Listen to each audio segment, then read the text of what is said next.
안녕하세요. 그것을 알려주마 연세윤 피부과 윤미라 원장입니다. 오늘은 구내염에 대해서 알려드리도록 할게요.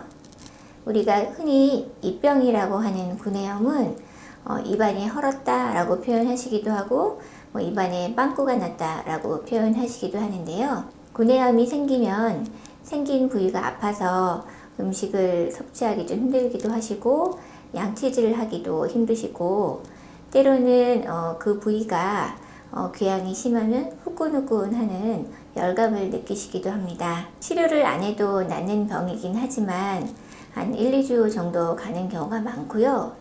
때로는 사소한 병변이라고 해도 입안에서 계속 자극을 받으면 좀 깊은 병변으로 진행을 하기도 합니다. 구내염의 원인은 다양한데요. 가장 흔하게 생기는 재발성 구내염의 경우는 피곤해도 생기기도 하고 또 비타민이 부족해서 생기기도 하고 또 입안 점막을 깨물었다든지 하는 물리적인 자극으로 인해서 구내염이 생기기도 합니다. 바이러스도 원인이 될 수 있는데요. 헤르페스 바이러스가 가장 연관이 깊고요. 수족구를 일으키는 바이러스나 홍역을 일으키는 바이러스 등도 입안에 구내염을 유발할 수가 있어요. 어린 아이의 경우 수족구가 생겨서 입안에 구내염이 생기면 잘 먹지를 못하기 때문에 탈수 증상으로 이어질 수가 있습니다.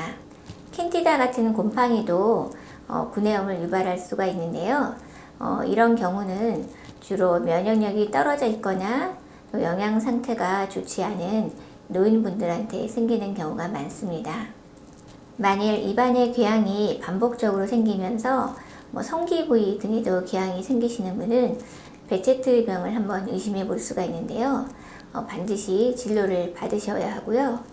또 궤양이 한 달 이상 계속 낫지가 않거나 하시면 역시나 또 조직 검사가 필요한 경우가 있거든요. 이런 경우에도 진료를 꼭 받으셔야 합니다. 구내염의 경우에는 우리가 일반약으로 구매할 수 있는 약이 몇 가지 종류가 있는데요. 오라메디 같은 스테로이드가 포함된 연고나 알보칠이나 오라스틱 같은 폴리크레졸린 농축액 등이 포함된 제품들이 있습니다. 그런데 이런 연고 제품은 입안에 좀 잘 붙어있지가 않는 경우가 많아서 효과가 좀 떨어지는 경우가 종종 있고요. 또 폴리크레졸린 농축액 같은 경우에는 궤양이 있는 부위에 발랐을 때 통증이 좀 상당히 있습니다. 그래서 많은 분들이 불이 타는 것 같은 그런 통증을 느꼈다든지 아니면 송곳으로 엄청 찔러대는 통증을 느꼈다고 표현을 하시는데요. 병원에 오시면 이것보다는 조금 수월하게 치료를 받으실 수가 있습니다. 그래서 먹는 약을 처방해 드리기도 하고 또 빠른 효과를 원하시면 스테로이드 제제를 병변 내에 주입을 하기도 합니다. 구내염이 심하신 경우에는 양치하기도 힘든 경우가 꽤 많거든요. 그래서 구강위생 상태가 좋지 않은 경우가 꽤 있을 수 있는데 이럴 경우에는 가그린을 좀 적극 활용하시는 것을 추천해 드리고요.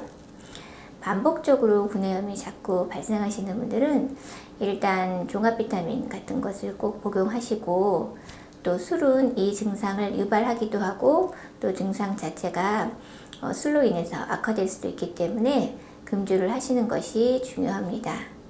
또 밥을 급하게 먹다가 입안을 깨물거나 하는 물리적인 자극도 구내염으로 유발될 수 있기 때문에 식사하실 때도 상당히 조심스럽게 식사를 하시는 것이 도움이 될 것 같습니다. 그럼 다음 시간에 다시 만나요.